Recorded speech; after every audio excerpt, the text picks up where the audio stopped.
having the honor to welcome and introduce Dr. Alexandra Harlander.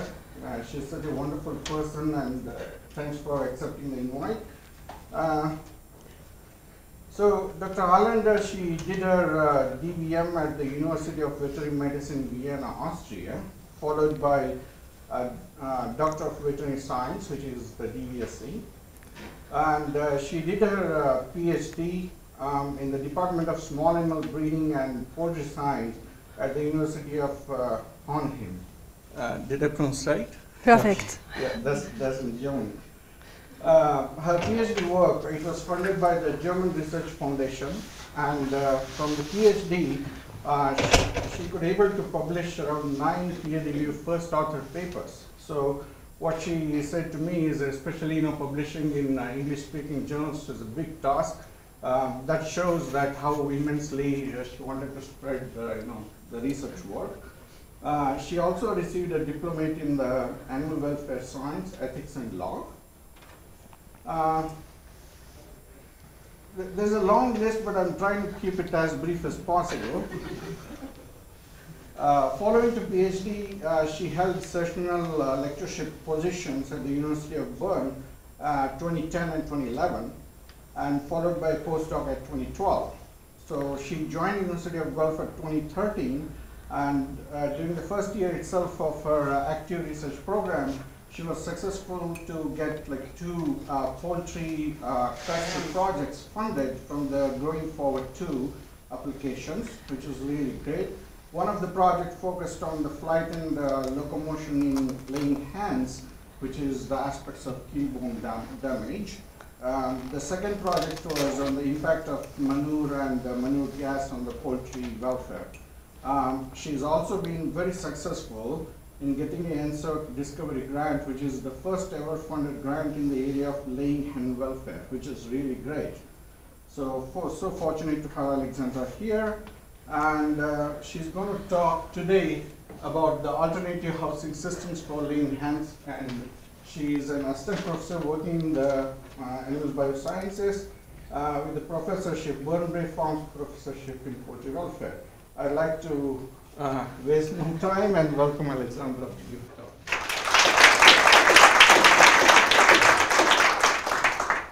Thank you very much for the introduction. Good afternoon, ladies and gentlemen.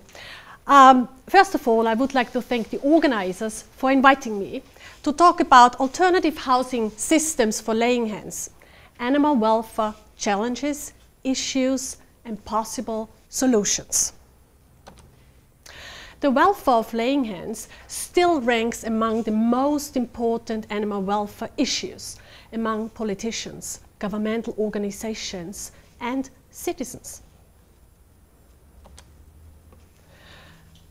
Consumers' preferences are changing quickly, and big customers, companies, are transferring to 100% cage-free eggs. What does it mean with respect to animal welfare and laying hen husbandry systems? What does animal welfare mean? Animal welfare means physical well-being, psychological well-being, and that animals can perform species-specific behavior or behavior they are motivated for. What does that mean with respect to housing systems? In the 20s and 30s of the last century, conventional cages were designed. Why? To reduce the risk of diseases, to increase efficiency, and to simplify husbandry systems. However, in the 80s and 90s, first concerns arised. Why? In these wire enclosures, there was no freedom of locomotion, and they could not perform species-specific behavior. New housing systems were developed, furnished enriched cages, and non-cage systems, single-tier systems, and multi-tier systems. What does that mean? A furnished cage for laying hens or an enriched cage for laying hens? It's still a wire enclosure with perches, nesting areas, and a scratching area. But it's still a cage. And what does it mean with respect to group sizes? We have small group sizes, 10 birds, 20 birds, 30 birds, up to 100 birds. What about non-cage systems? What does that mean? There are single-level systems or single-tier systems and multi-tier systems. And they are living in large groups, thousands of birds in one hen house.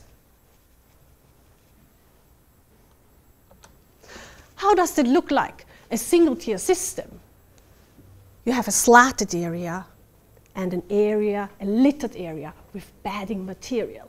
And on the slatted area, you offer perches, feeders, and drinkers, and nest boxes for laying hens, and a small littered area. What does a multi-tier system mean? What does it mean? It's an aviary. Multi-tiers, slatted areas, and underneath there is a manure belt, and on top of it you have feeders and drinkers and nest boxes. These birds live in huge groups, thousands of birds. And we were talking here about indoor systems. However, what does it mean, a free-range laying hens? What does it mean? You offer an outdoor area. You can offer a so-called veranda or a winter garden. What does that mean? It's in a concrete floor. On top of it, some bedding material. What does it mean with respect to the climate? It's an outside climate. Expect for rain. And you can have an outdoor run. For example, in UK, almost 50% of the eggs are produced in free-range systems. This means these birds have an indoor area and an outdoor area.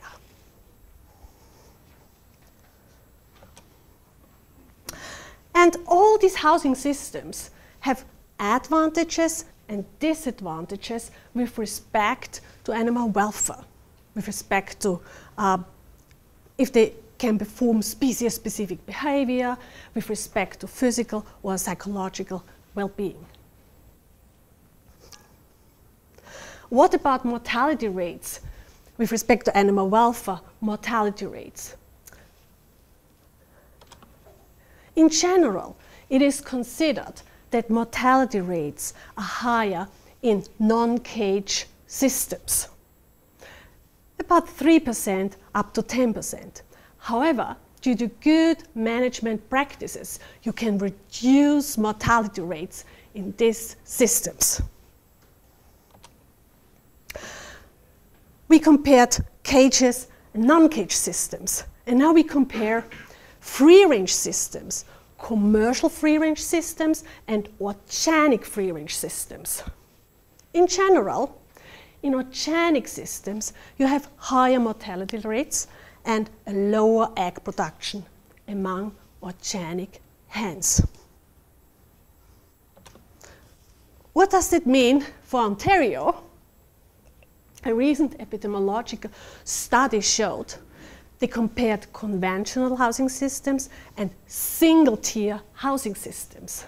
And there was no significant differences in the number of dead hens, in the number of mortalities. And it was pretty good. It seems to be that the farm managers have done a very good job. There were mortality rates between 1.3 and 2.1. So very low mortality rates, even in non-cage systems. Perfect management. So it seems to be mortality rates up to 10%. We have thousands of birds. This is really an issue. So what are the primary causes of mortality in laying hen housing systems? The primary cause is feather pecking, which can lead to cannibalism and to high mortality rates. Health problems. In the European Union, the red mite, it's a parasite. And I also would like to talk a little bit about smothering. So, is this really a problem, feather pecking?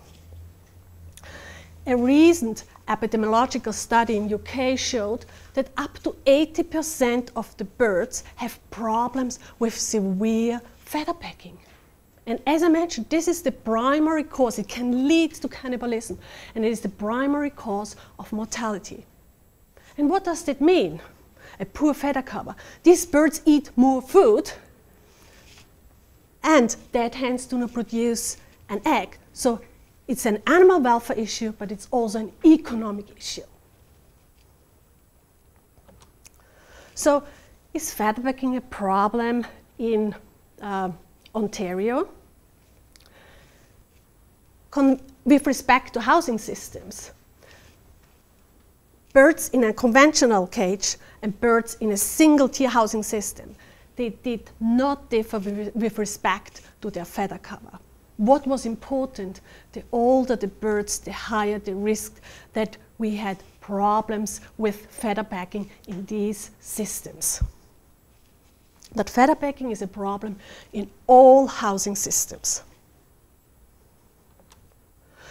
So what does that mean, feather pecking? We are using this term. So feather pecking occurs when one hen pecks at or plucks the feather from another bird. And this can be painful, and this can lead to cannibalism. And the consequences could be high mortality rates. So what are the causes of feather pecking? From an ecological point of view, researchers assume it's a redirected behavior developing either from food pecking, ground pecking, or pecking during dust bathing. And I would like to mention it is a multifactorial problem. Genetic is key. Nutrition seems to be very important. Lighting systems seem to be very important.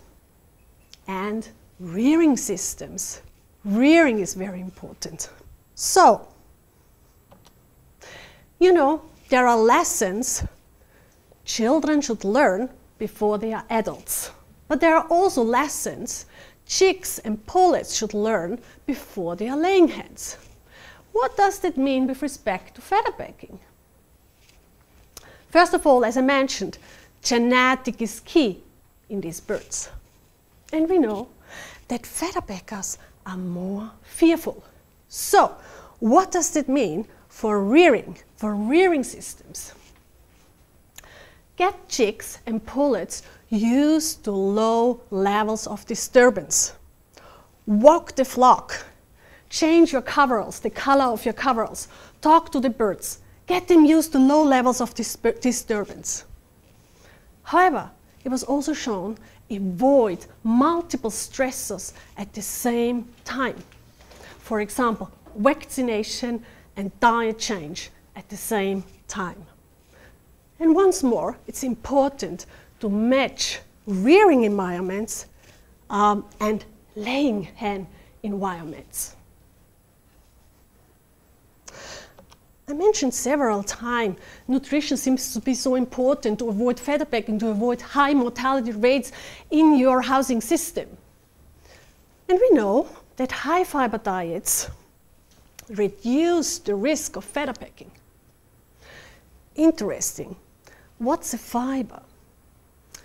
You can have plant fibers, animal fibers, insoluble fiber, soluble fiber. And it's such a diverse group from a chemical point of view and from a morphological point of view. And we do not know the ideal level of fiber in a diet.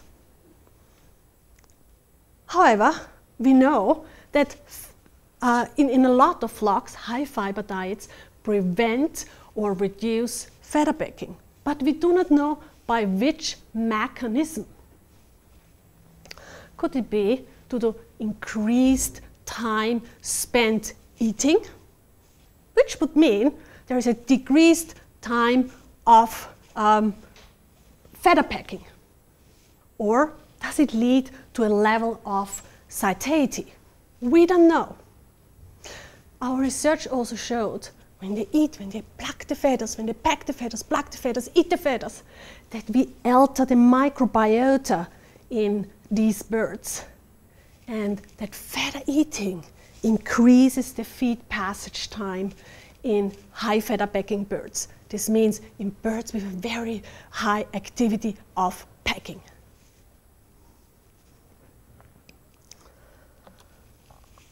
So we conducted an experiment with respect to feather pecking to avoid high mortality rates. We added chopped feathers to the diet. And we found that birds treated with 10% feathers in the diet reduced their feather pecking activity and had a better feather cover compared to the control group, the commercial diet. So diet seems to, from an ecological point of view, feather pecking, we assume that it's a redirected behavior from food pecking, from ground pecking. So, and we know that every diet change in a flock is an increased risk of feather pecking.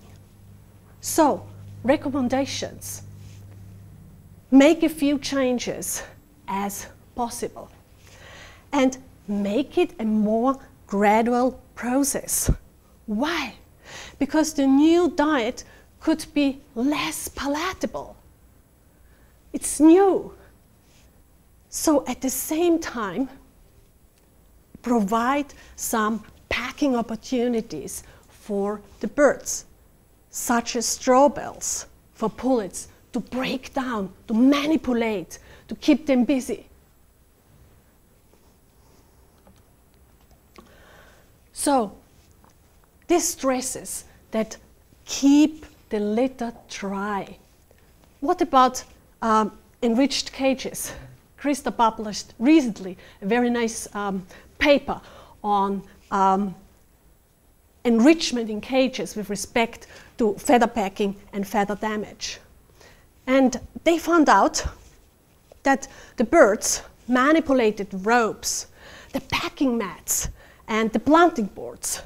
So it kept them busy. However, they could not reduce feather damage via these enrichment devices. However, what they found out, so far I remember, genetic was key.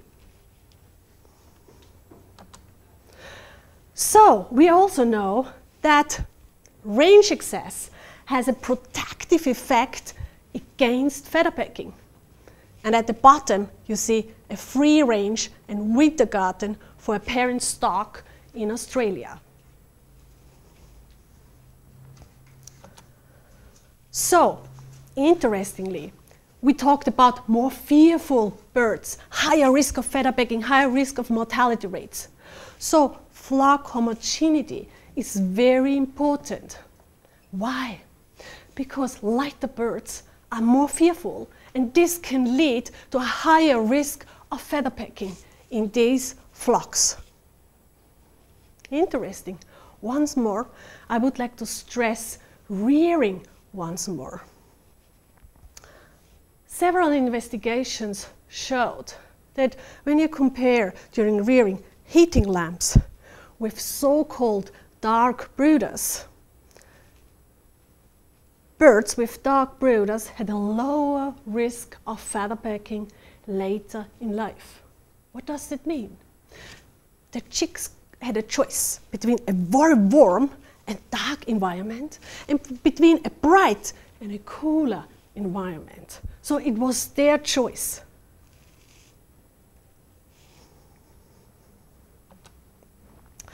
However, we have huge feather pecking problems. There is no single solution for this huge problem. We sprayed birds with a bitter tasting substance. And we were successful. The birds avoided the feather cover of other birds, but only as long as they could detect the bitter tasting substrate on the feather cover of other birds. So what about beak trimming? What does it mean, beak trimming? In some countries, beak trimming is called mutilation. It is cutting, trimming a living tissue. We're not talking about a dead tissue. So, and that's the reason why a lot of countries consider the ban of beak trimming. And I would like to mention beak trimming addresses the symptoms of feather pecking, and it does not address the cause of feather pecking. But we know beak trimmed flocks have a lower risk of severe feather pecking outbreaks. However, there are big discussions with respect to acute and chronic pain with respect to beak trimming. And as I mentioned before, some countries are considering to ban beak trimming at all. So there is really a need for research to solve this problem, an animal welfare problem, but also an economic problem. And I'm very interested in this research topic, and I'm interested in feather pecking with respect to the ethological point of view. Maybe these animals are living in a nutritionally, physically, or sensory deprived environment, so foraging or feeding behavior cannot occur normally. But then I'm also a little bit interested in what does it mean? They peck each other, they eat the feathers. What does it mean for the gut and for the brain? And is there some dysfunction in the gut or in the brain or between the communication? And I work together with McMaster University on this research topic. I also mentioned with respect to mortality rates that we have health problems with respect to viral or bacterial diseases. And interestingly, 12 years after the ban of cages in Switzerland, we had a decrease with respect to viral diseases. Why? Because of better management, better hygiene management, and better vaccination programs. However, there was an increase with respect to bacterial diseases. Why? Litter substrate, dust. There's a higher risk of ammonia levels in indoor systems.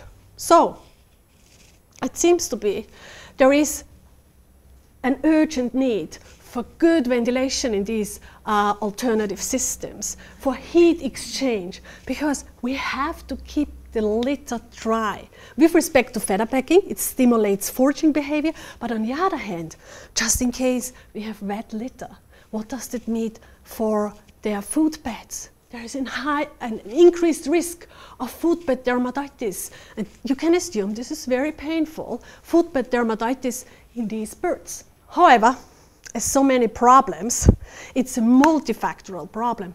Genetic is key with respect to foodbed dermatitis. Nutrition is key with respect to foodbed dermatitis. But also wet litter is a high risk factor of foodbed dermatitis.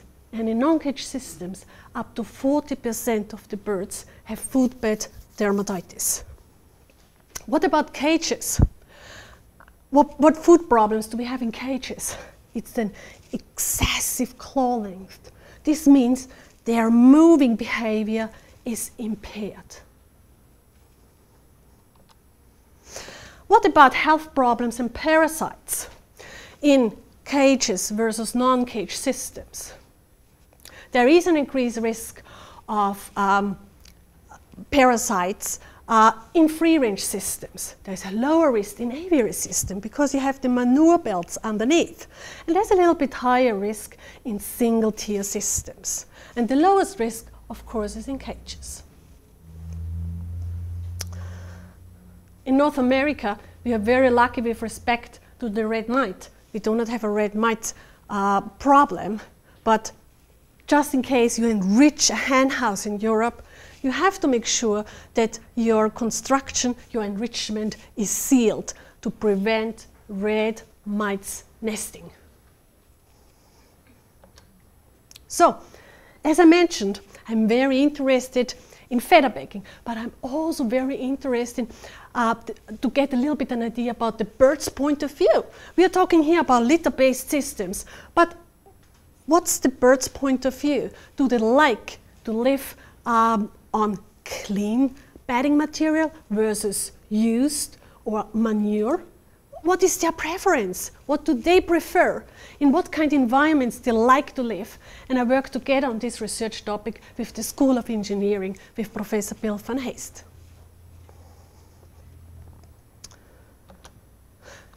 However, I think a very important topic is also with respect to housing systems, skeletal health problems. We know that in cages there is an increase of osteoporosis, weaker bones. In non-cage systems, we have stronger bones due to exercise. But we have another problem. We have a problem in laying hens with the keel bone, with keel bone damage in these systems. Up to 80% in non-cage systems.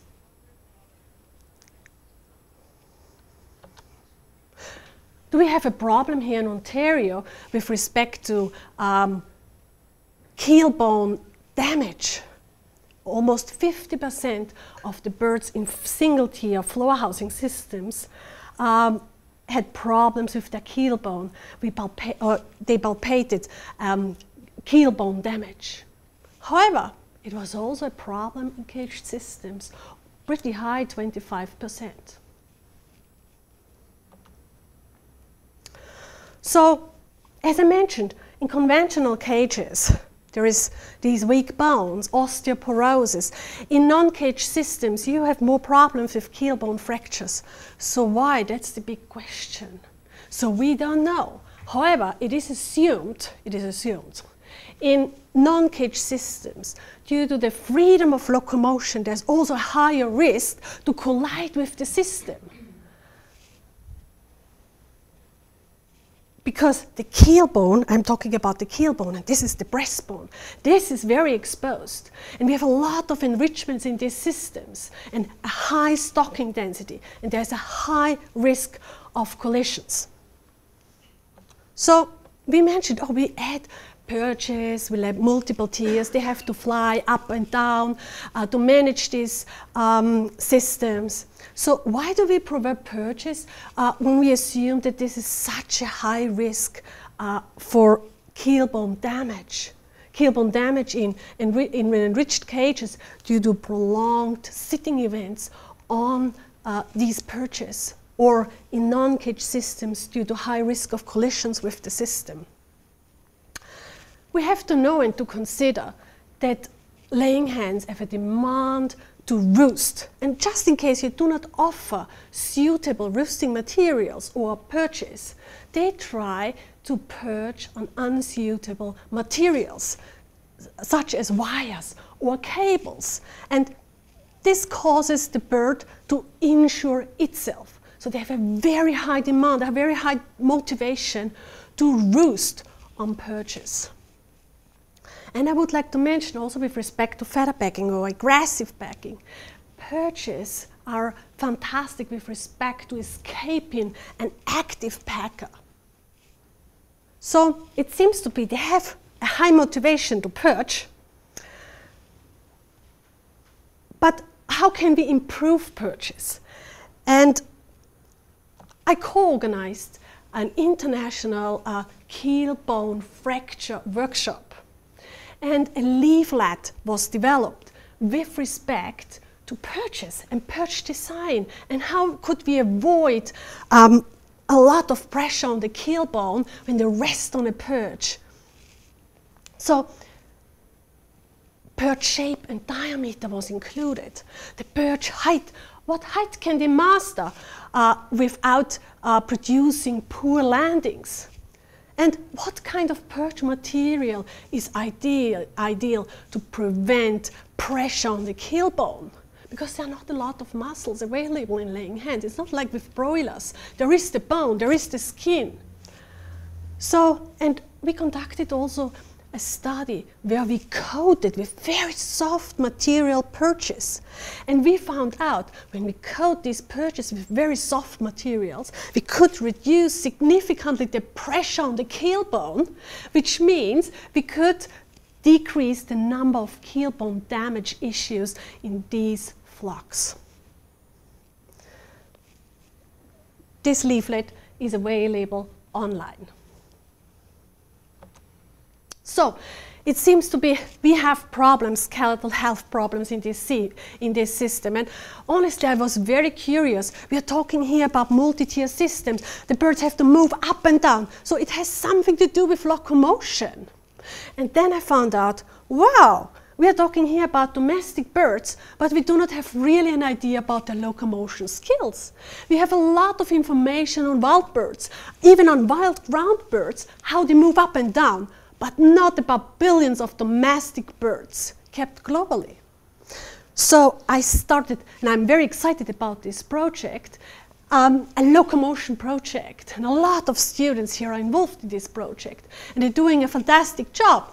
And I work together with Professor Brett-Tobalski on this topic. And he's a world expert on locomotion in ground birds, but in wild birds. And this was such a challenge for him, an interesting research question, to do quite similar experiments in domestic birds, to learn a little bit more about their locomotion skills, how they master multiple tiers, and what we can add that we avoid collisions with the system. Because we are talking here really about a ground bird. And we are not, and multi-tier systems get higher and higher, up to 4 meters in height. But these birds are ground birds and not helicopters. So we have to help them to get up and down safely.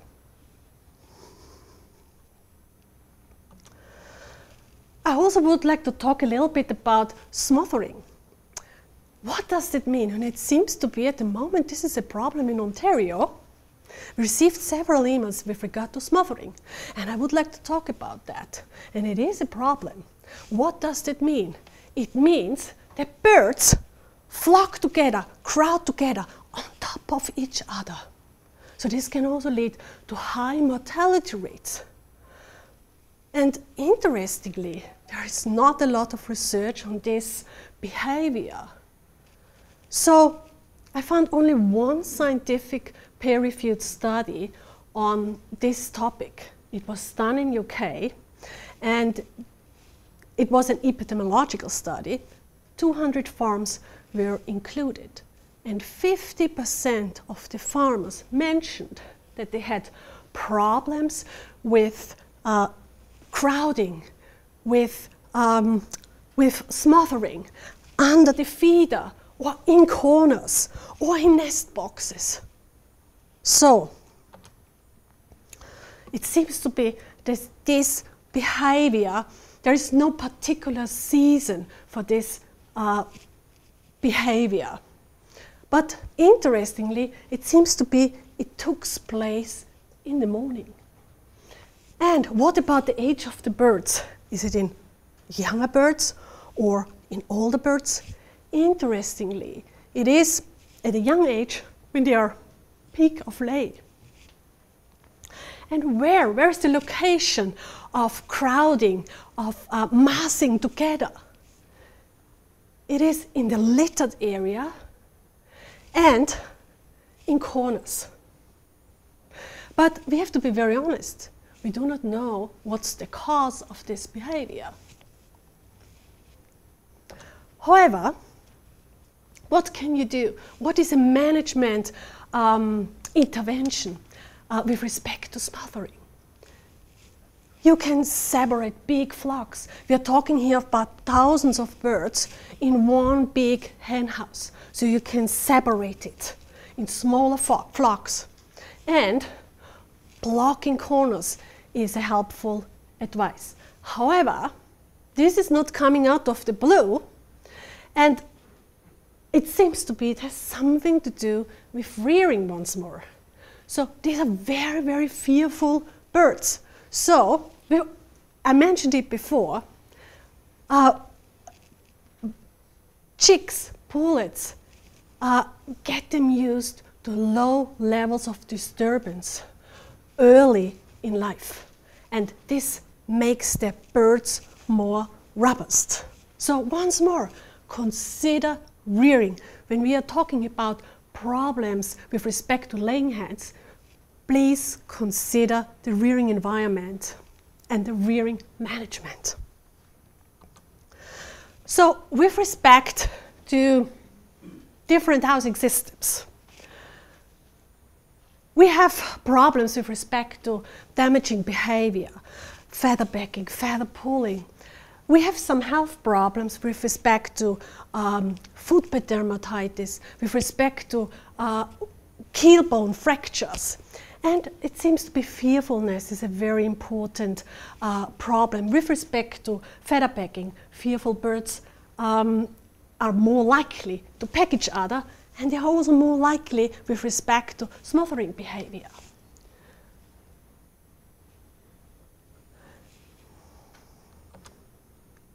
So, to summarize once more, all these housing systems have some advantages and disadvantages. However, I would like to mention that it may never be possible to provide an ideal system for thousands of birds in one hen house, because we always have to mention that, or to consider, because increasing the opportunities for behavioral freedom may unavoidably increase also the risk for diseases, and it's more likely for injuries. However, I would like to mention that in all housing systems, cages, non-cage systems, there are high levels of feather damage. There are high levels of fractures or keel bone damage in all housing systems, and stress across all systems.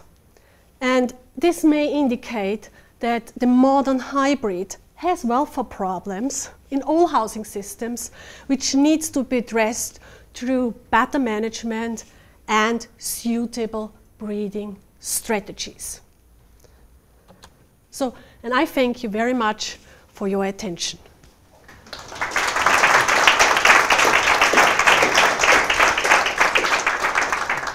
Quick questions? Oh, yeah. Okay, thanks, Alexandra. So I have to mention, despite we need to wrap up with early and she has an urgent matter to attend, I appreciate that she has made us herself available for a talk. We have room for a few quick questions. Yes, please. So you mentioned adding soft materials to the purchase to make keel bone factors less of an issue. What types of materials would this be, and does that make it more difficult to clean your purchase? Yeah, it has to be a sealed material that you can clean it afterwards. But I think this was just a, it was a first study, a preliminary study. But however, I think there would be a need to develop better materials with respect to more soft perches. Because when they perch, but under natural conditions, it would be a tree, a twig, something like that. And it's more flexible. When they land, for example, it's more soft compared to a metal bird or compared to a very stiff wood bird. I mean, this makes totally sense. But however, I will be very honest. We have done this study in Switzerland, and this is in Europe. So, which means we had some problems with the red mites, and our cover was not 100% sealed. So, this is another animal welfare issue. This is a fantastic nesting area for red mites, and this red mites disturb the behavior of laying hens. So, it was not perfect. However, from the point of view with respect to it's more soft, it worked. So we reduced the number of keel bone fractures in these laying hens. So they had a soft landing, and with respect to resting on this perch, there was less pressure on the keel bone. Yeah, because there are no muscles. There's the bone, there's a little bit of skin, and no muscles. Compared to broilers, they have a lot of breast muscles. Yeah, it's more soft. It's like a cushion. Yeah. So a type of foam? It was a kind of type of foam. Yeah. We tried to seal it, but it was not 100%. I have to be honest. But it would be. I think this would be a very interesting business idea. Yes, please. You mentioned a link between fearfulness and further. Yeah. And then you said, therefore, it would be good to make the hens less fearful. Yeah. Do you know that the causal link is in that direction, that being fearful promotes feather pecking, or could it be the other way around? People are usually of the opinion, okay, when you're fearful birds, they are at the higher risk to peck each other. But however, it could be also the other way around. But I think it is very important that we do not have fearful birds in general. Yeah. And to get them used to low levels of disturbance makes totally sense. Also with respect to this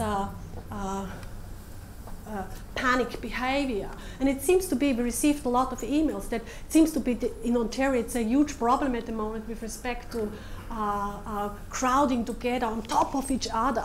And this can really lead to high mortality rates. And this is very horrible for the birds, but also for the farmer, because there's not a 100% management strategy against it. But it has something to do with fearfulness. And with fearfulness, it's also genetic is key. We know that we have some lines, they're more fearful compared to other lines. So I think genetic is really key in a lot of animal welfare problems. And we know that we always find genetic differences with respect to feather pecking, with respect to foot pet dermatitis, with respect to keel bone fractures. Yes, please. You had mentioned how the nutrient intake can affect feather pecking. I was wondering if, okay, because hens eat like a homogeneous diet. Every day they eat the same thing over and over again. I was wondering if people looked into providing, I guess, more variety so that they have different choices when they eat. If that in itself could have an effect on feather pecking? This is a very good question. I think this is a very interesting consideration.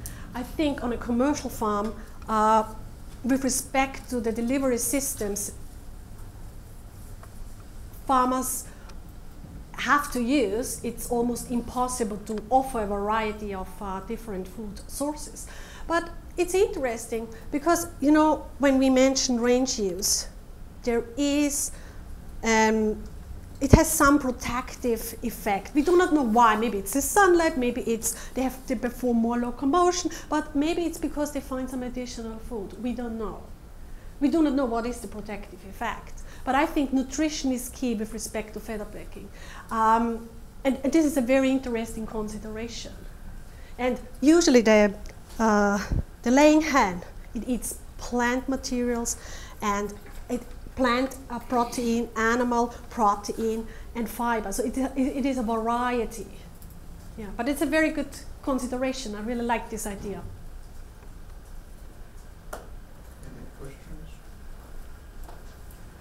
Yes, please. You brought it up a few times in your talk, and you highlighted again in your second last slide, genetics and breeding strategies. So not between, but within the lines that we have now, do you think there'd be a way that we could select for less feather pecking or any of these within the lines themselves to change our breeding strategies towards that focus? Yeah.